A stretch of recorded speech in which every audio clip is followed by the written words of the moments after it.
Welcome to IDD Get to Know Me, a mental health podcast where nothing is off the table. Wait, what does IDD mean?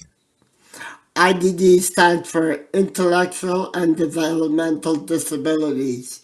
You will hear from us, people with IDD, and experts on topics that are important to us and our mental health. I'm your host, Victor. And I'm Daniel. On this week's episode of IDD Get to Know Me, our hosts Daniel and Victor discuss their experiences with education and the school system. We focus on the issues faced by people with IDD, mainly around fighting for and getting the right type of supports for success. And we also discuss transitions. But first, let's check in. Victor, how are you doing today? Well, I just woke up and I talked to you guys. So, other than that, I'm doing great. Yeah, I'm about the same. I would give the same answer, so you just stole it. But we're doing good. So, it's great to be here, Daniel. Let's do some icebreakers, shall we? If you had a time machine, would you go back in time or the future? You know what? I thought about this for a while, and I think at first I thought I'd go back to the past, um, to like the 50s or something. But then I realized that was like a really racist time, so it would be nice Yeah, for white people. so But so I think I'd go to the future where hopefully we'll be more enlightened and kinder to each other. How about you, Victor? let me say this. If you asked me 10 years ago, I would say the future. But right now, I would go back in time to like maybe 2008, 2007, and I would try to really focus on myself and make myself a better person so my future looks a little bit brighter. Before, I really focused on other people and how other people are doing. I wasn't really focusing on my well-being.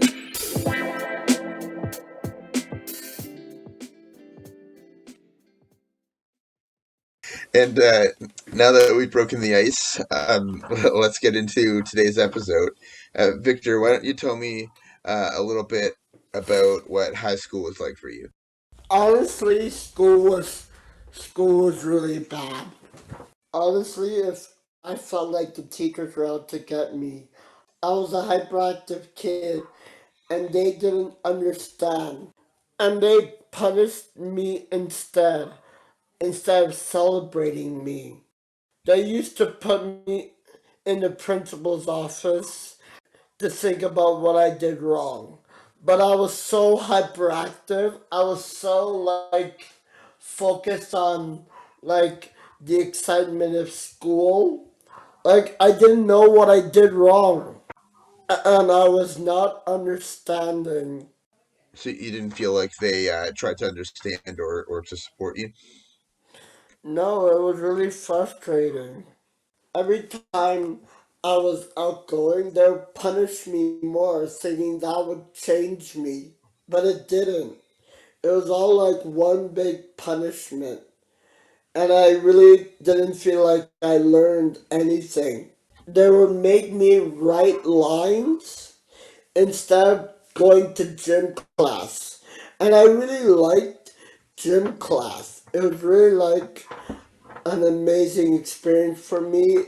It got me to like de-stress in a stressful situation, but they just they just punished me and sent me to the office. It was really a stressful time for me. It sounds like you didn't really get the support that you deserved, and people just kind of didn't really value your strengths so much as trying to punish you for things that they didn't like. I kind of felt that way too in school a lot of the time. Tell me about it. Tell me your story. Yeah, for sure.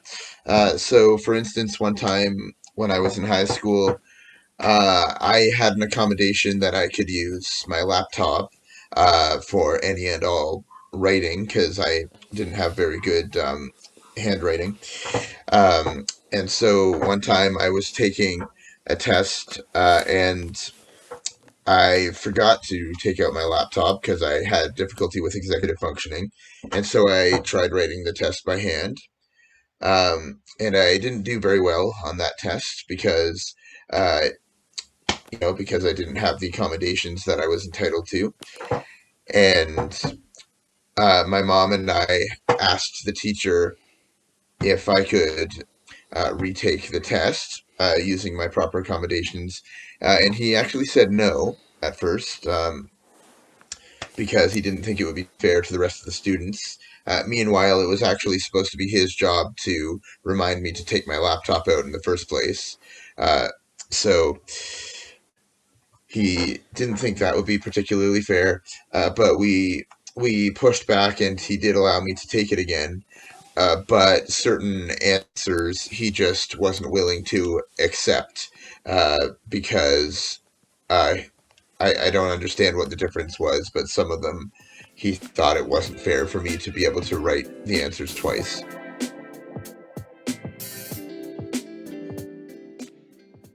It sounds like we both had some challenging times in high school.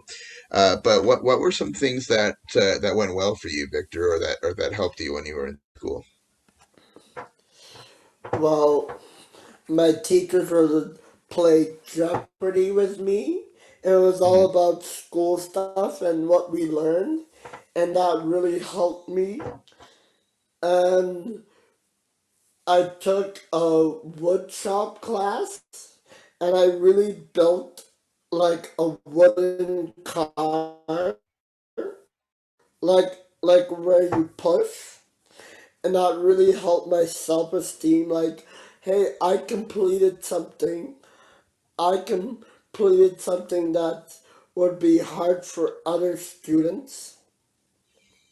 Like, I can do this. That was a real confidence booster when teachers really try to interact with you and try to help you, like, complete a task. How did you feel when you finished high school? Was there a feeling of uncertainty, Daniel? I think for me, yeah, when I finished high school, that was tricky um, because I really don't deal well with big changes. And I went to university right after. Um, and that was obviously a big change. Not just changing schools, but suddenly I was living on my own for the first time and having to deal with so many things that I would usually have someone else's help for. Yeah, the transition after high school was tough, especially when I was planning to go to university, but I didn't have the life skills that were necessary, and I also just don't deal that well with big changes in general. Um, so my mom actually was a big help at the time.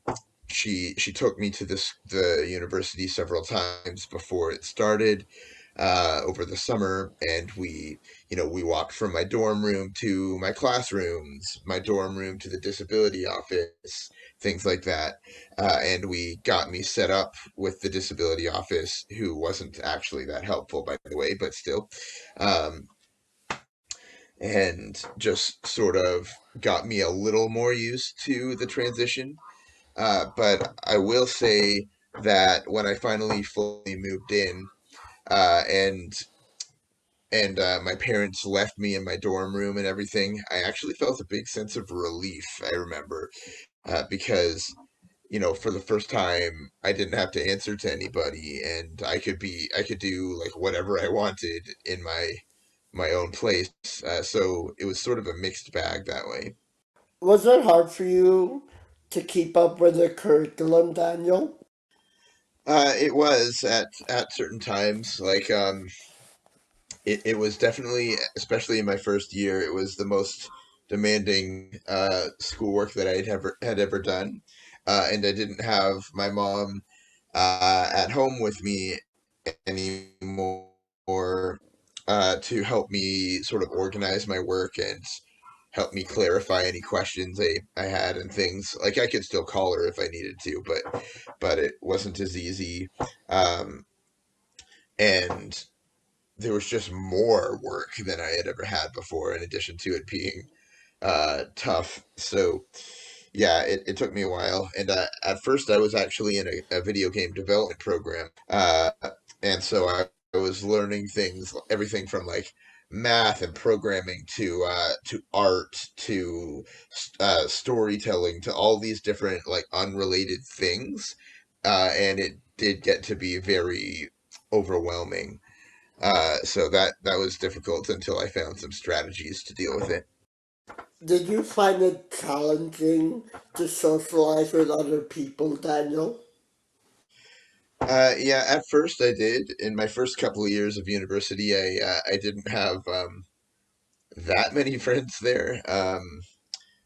I I did have my roommate was actually for my first year anyway was actually a friend from high school, so that helped. Uh, but it did cause me uh, some difficulty, caused me some mental health challenges. Uh, Not really knowing how to socialize. Uh, at the time how to really make new friends. By the time I got to about my third year, when I had switched to my communications degree, I got a lot more comfortable with that and started making friends. Sounds like your communications degree really helped you communicate. But bomb. Exactly, and I'm autistic, so it's kind of ironic that I did a communications degree. Uh, but yeah, here we are. Did you have any problems with bullying or being treated differently in university? I would actually say the interesting thing is I experienced those things less when I was in university versus elementary school and high school. Um, this is just a theory of mine, but I find that people are sort of more mature by that age. And also, you're paying like tens of thousands of dollars to be somewhere. Maybe you're going to be a little more mature or something like that. I don't know. But I actually found that the bullying and things went down when I went to university. What helped you find your confidence in university? Um, well, I think it was sort of things where teachers just sort of understood, like they didn't see me as just a list of symptoms, but understood me as a person and where my strengths lied. And when I got opportunities to do my writing like that and to do um, presentations that suited my ability level. And also when I finally got into a program where there were people like me who had similar interests and similar strengths, I felt like I just met a peer group there as well.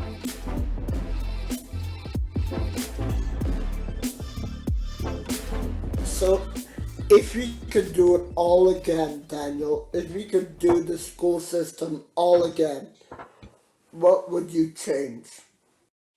First of all, I think I would advocate for myself more, and I'd also try and sort of educate the teachers on the more on the value of inclusivity and understanding, because I think like I had a lot of great teachers even in high school and things like that, who like did things like ask me to join the yearbook, for instance, and things that would improve my confidence. But even when you get one bad one that just drags everything down, uh, that can be, it can be quite difficult. It's Yeah, true what they say. One bad apple can spoil the whole bunch, or one exactly, bad teacher can spoil your whole confidence. exactly.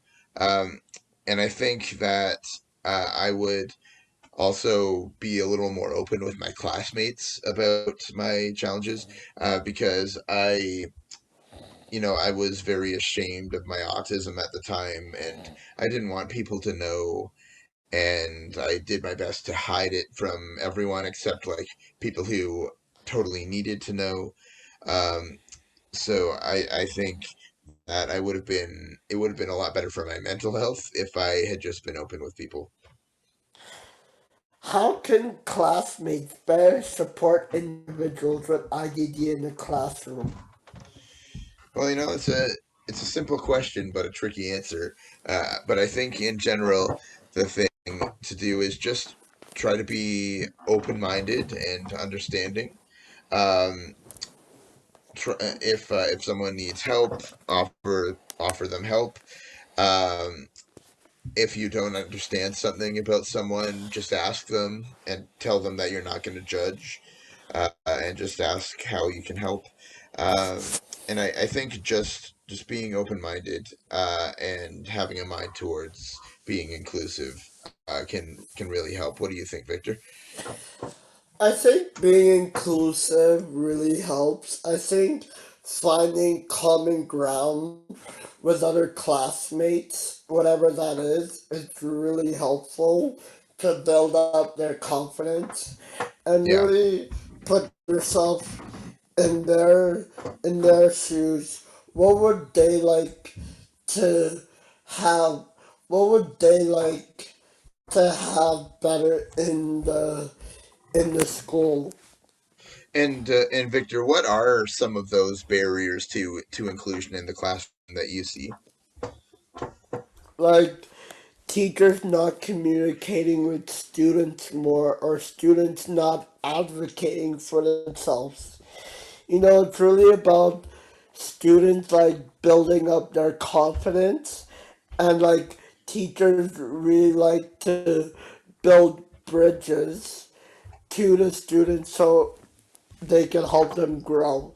It's really like working together to make the school year better, and to make sure that you leave the student in a better place than where they came from. So Yeah. it's better for the teachers to make you feel safe and happy, rather than always like put you down for something you cannot control. Like I can control my hyperactiveness.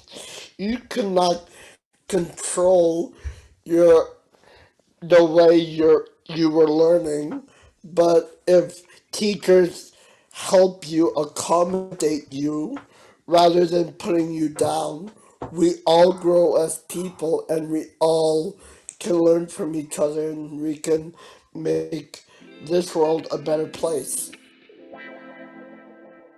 Basically, I think the education system in Ontario, at least, isn't really built for people who are autistic or who have IDD. It's really built for sort of a one size fits all kind of thing. And I think there needs to be some substantial changes because the positive things um, that I found, at least in high school and university, a lot of them had nothing to do with the actual like sitting down and learning. A lot of them are like the extra things that teacher did to go above and beyond. So I think that we need to make some changes in our system so that those supports are built in at the basic level. What do you think, Victor? I think that's a great idea, and really like help students grow as people, really like include them in all type of stuff, and really like build their confidence more.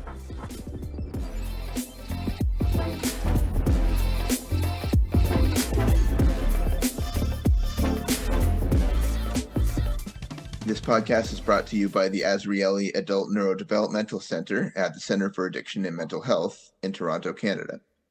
We would like to thank our producers, Katie Cardiff and Irfan Jiwa, for helping to keep us organized and for all the behind-the-scenes work that they do.